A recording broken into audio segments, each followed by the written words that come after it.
Well, we are now in chapter 4, everyone.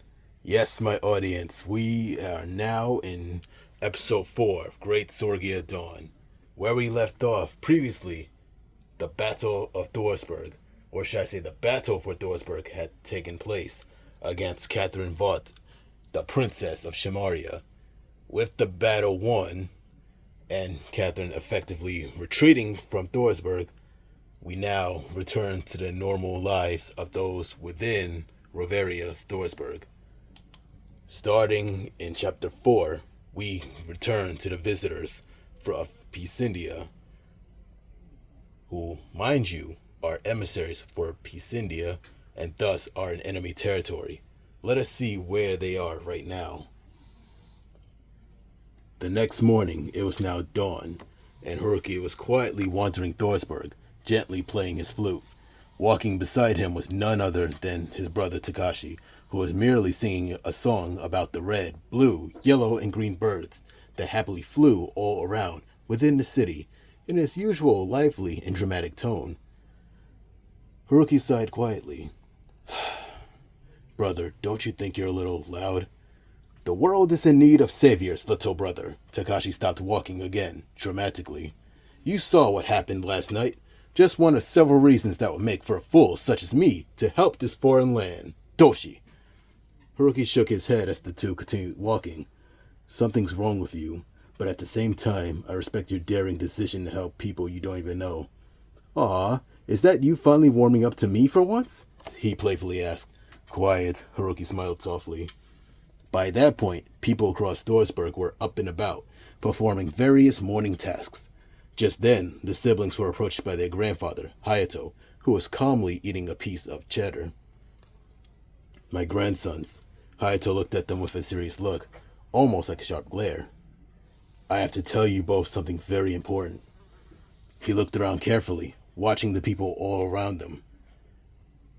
Roberia hitowa warawari okorozu tushiteru. In other words, the Roverians are out to get them. Ojitan doshita no, Haruki replied, while slowly tensing up. Imajimozu shogun o ansatsu sobeki deshuka. Hayato sighed sadly. Madata yo, Haruki. Just then, hi, warriors of the Seo clan. Naomi happily walked towards the trio. Is everything okay? She then took a bite of a fresh red apple. And here entered the sassy yet somehow charming violet-haired one, Haruki thought as he sighed. Naomi, konnichiwa! Takashi high-fived the young pale fencer. And how are you on this lovely morning? He smiled at her. Naomi giggled, trying to stand dignified in front of their grandfather. I am fine. She then shook hands with Hayato. Hello, you must be the elderly man who spoke with the general yesterday, Mr. Hayato Seo. Nah, just kidding. You and your family were at the Swole's house yesterday too, when Takashi and my friend Amari fought. You are correct, young lady, Hayato said with a small grin. Little purple-haired warrior, you should leave us, just to prevent yourself from getting into trouble socializing with us foreigners. You're right. Anyway, bye-bye, Takashi and Haruki. Naomi then happily took her leave. My grandsons, Hayato spoke calmly. You two are so different, yet so alike. Both of you need to be more careful dealing with some of the young warriors here. I understand that the desire for friends is strong, and this city is mellow compared to our homeland, but we are still in enemy territory. Who is to say who is our enemy in disguise? Hi. Haruki and Takashi bowed to their grandfather, Anyway, you two are free to roam around, but remain alert. Hayato finished his slice of cheese. Then the grandsons took their leave, after giving Hayato a hug. During that hug, be careful, grandfather. We love you. You know that, right? Takashi said with a firm seriousness mixed with worry. Takashi, chin up. No tears. You must be strong, especially for your brother. Hayato turned and walked away while giving him and Haruki a thumbs up. Brother, will you be okay? I will walk with you some more if you need it. Haruki gently placed his hand on the samurai jester's shoulder. Doshi! Takashi spun around, only this time a bit slower. Kofuku wa kankudero. Then he patted Haruki on the shoulder and encouraged him to enjoy sightseeing while the samurai himself goes to eat at Sword King's. Very well. Haruki then took his leave and thought just then, I prayed for both grandfather and brother. So later that morning, the young ninja was quietly sitting on a lone log, perfectly in lotus position while engaged in deep meditation, listening to the birds, the people, and the small lake in the distance. The ninja then opened his gentle black eyes and looked at the black and gold dragon-themed wrist guards he wore. They were once Hayato's when the elderly samurai himself was about his age. He gave them to me before we traveled to here, Dorisburg, believing I would need the strength of a skilled veteran. And he believes I will die soon from my illness during this war. He thought to himself quietly. Well, he thought to himself, excuse me. Unaware that Naomi was standing right next to him. Hi. Naomi wasted no time in sitting down with him. You feeling okay? I am fine, Haruki replied calmly. You don't seem okay, Naomi pressed him. Your eyes tell a different sort of vibe. You're awfully persistent, Naomi, Haruki said quietly. Please, let me just concentrate for a while. Is it about your family? She leaned towards him. Haruki then started to ignore her, resuming his meditation. I'm not going anywhere, so talk, she stiffened her voice. Why should I? You barely even know anything about me, let alone me as a whole. Haruki's voice also stiffened. Naomi, you must leave. Now. There was a sudden pause. A pause that lasted for about a minute. No words being said while Haruki meditated.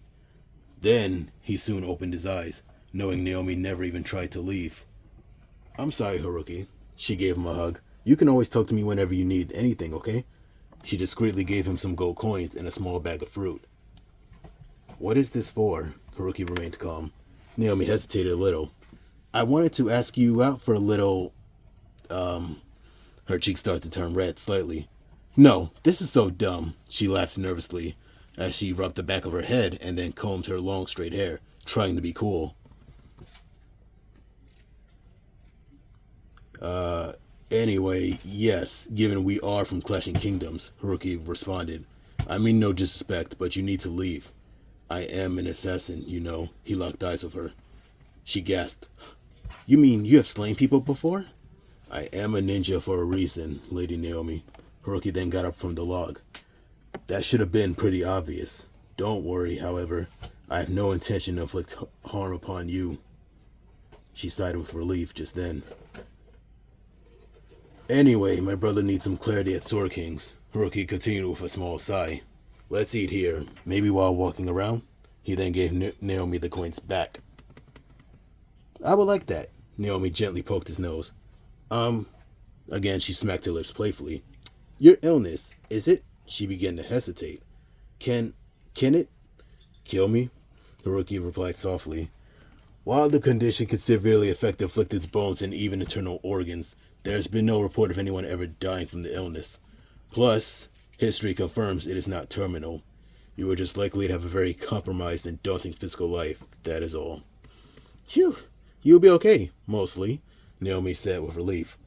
I am happy for you, Haruki. She gently shoved him. Yes. He blushed, only slightly. It is nice to finally share my illness with someone else besides my brother and even my grandfather. What's he like? Naomi walked a bit closer to him. Your grandfather looks so cool and dignified. He must have faced many, many battles. Grandfather is a man who commands great respect.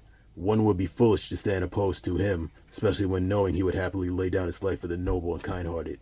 Haruki said with unusually more passion in his voice, albeit only slightly. Just then, large bells sounded across Dorisburg. Haruki, I need to head to father's, Naomi said with a small, disappointed sigh. I'm sorry to leave you at a moment like this. Impulsively, she gave him another hug, only this time a bit tighter.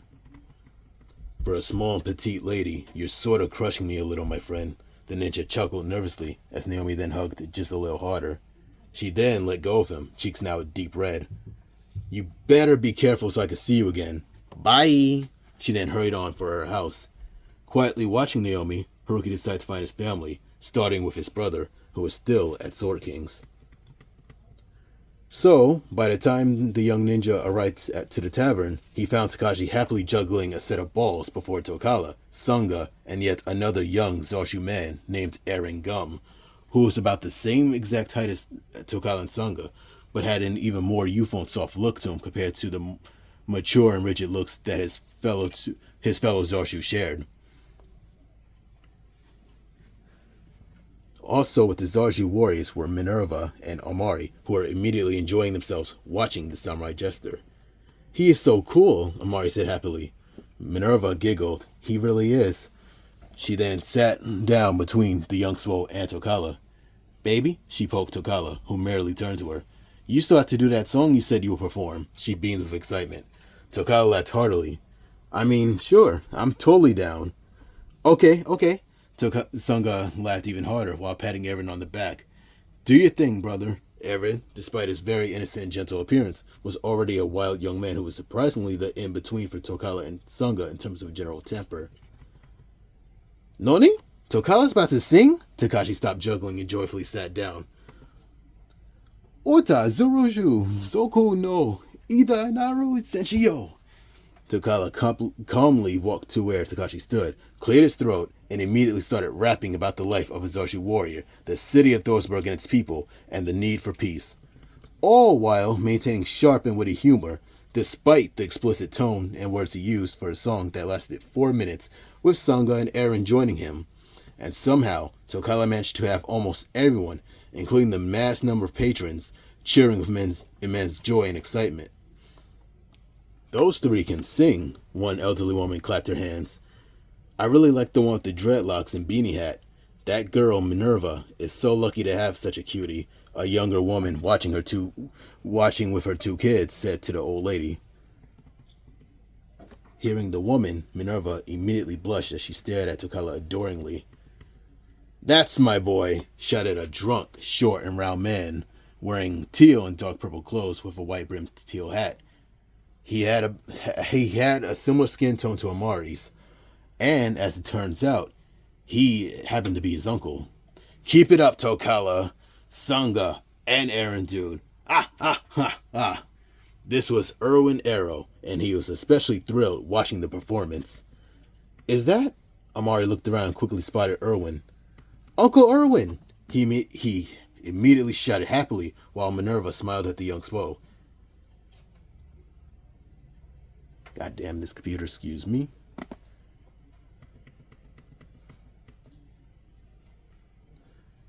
Erwin Arrow, the cool uncle everyone has, Minerva thought as she watched Amari run down the tavern to meet up with his beloved relative. "Oh, hi Haruki." That was when she saw the ninja coming to sit next to his brother. "Hello," Haruki said with a small composed grin. "You look to be in higher spirits," the young green-haired lady continued. A little, Lady Minerva. Just a little bit." Haruki gently placed a hand on Takashi's shoulder. "You okay, brother?" Takashi laughed. "I am now, my dear little brother, especially now that you're here with me." Haruki smiled even wider. Again, just only slightly. "Amari, how are you, little guy?" Erwin happily slammed his mug of hard beer cut to the table. "I am well, Uncle Erwin." Amari gave Erwin a warm, passionate hug. "Where have you been?" "Oh, you know." Erwin chuckled. "Just traveling around our little kingdom of Bavaria. I just recently returned to Thorsburg mere hours ago." He then took another swig of his beer cup before he then took notice of the young warriors. "Who's the little lady you were sitting with? You got a new shorty?" He pointed at Minerva. Amari, looking at Erwin with sheer bewilderment, laughed heartily with him. "Uncle, that's my friend Minerva." "You say that like I was supposed to know. I've been away from home for about 5 years now. Correction, 6 years. But I see your point." Amari poked Erwin's belly. "Yo, we are making history here, boys." Sunga shook Eren. Eren laughed nervously. "Yeah, you're correct about that, my wild friend." Tokala! Amari ran toward the young man with Erwin beside him. "Here's Uncle Erwin." "Hey!" Tokala excitedly shook hands with Erwin. "Oh shit, how you been, man?" "Chilling like a dumpling." Erwin gave a loud laugh. "I always see you and your friends roaming the kingdom, getting into fights against the forces of Ursa Benjamin and sometimes foreign forces that want to attack the innocent." "Oh, you already know." Tokala fist bumped the loud, energetic, drunk man. Nice to see you again, Erwin." Eren smiled at him courteously. Boy, if you don't shake his hand, Sunga shouted playfully as he himself shook hands with Amari's uncle. Oh my god! Erwin excitedly ran to Haruki and Takashi. A ninja and samurai right here in front of me? Uh-oh, show me your skills. Huh? What? Haruki looked at Erwin as if he had four heads. Excuse me, sir. Yeah! Takashi sprang up and placed an arm around Erwin's neck. Hello, loud and jolly man. Takashi. Haruki sighed with his arms crossed. But then his thought continued as, at least he's much happier. What's your name, young lad? Erwin then guzzled down more of his hard beverage. Takashi Seo, samurai of Peace India Seo clan, the jester beamed with powerful excitement that easily rivaled Erwin's. Erwin Arrow, uncle of that young man. Staggering left and right, Erwin pointed at Amari. Yeah, him. Whoa! Shut up, a man shouted angrily at Erwin. Erwin immediately turned toward the man's direction and pointed at him with a sharp, intoxicated glare. No, you shut the fuck up, motherfucker. Yo! Both Tokala and Sunga burst into laughter while Minerva nervously facepalmed. Oh no, this may escalate quickly. She saw the man, dressed in green and blue clothes with black armor, coming toward Erwin with a pair of swords in hand. Come, bitch, Erwin challenged him. I got all morning. What's poppin'? Suddenly, Naomi entered, and the moment she saw Erwin, she squealed with sheer delight and ran straight toward him. Hey, Uncle Erwin. Naomi walked past the angry blonde man Erwin was now having an intense argument with. Hadn't seen you since forever. She then noticed Haruki, Takashi, and the others. Ow, the whole gang here? We partying or what? Oh, great. Another agent of chaos. Only difference, this one is a cute yet hyper lady. Haruki rolled his eyes just moments before Naomi walked straight to him, sat on his lap, and poked his left cheek. You, me, what made you want to come here? Naomi flexed and eyed Haruki as if he committed a serious crime. Sayonara, brother! Takashi quickly left Haruki as Naomi stared at the ninja like a puppy. Asshole, Haruki muttered as he looked at his brother in sheer disbelief. Seeing this, Minerva laughed softly. So, cutie pie, Naomi noticed Haruki faintly blushing. Are you scared of me this close? He remained quiet. Naomi giggled, as did Minerva. Just then, someone entered the tavern. It was Hayato, who was searching for both Haruki and Takashi. Immediately, he smiled at Haruki and then Takashi. Aw, how adorable. Ha ha ha. Hayato sighed happily. Oji-chan, Setsume sa seti kuri. Konojo atama ga okishiku nateru anda.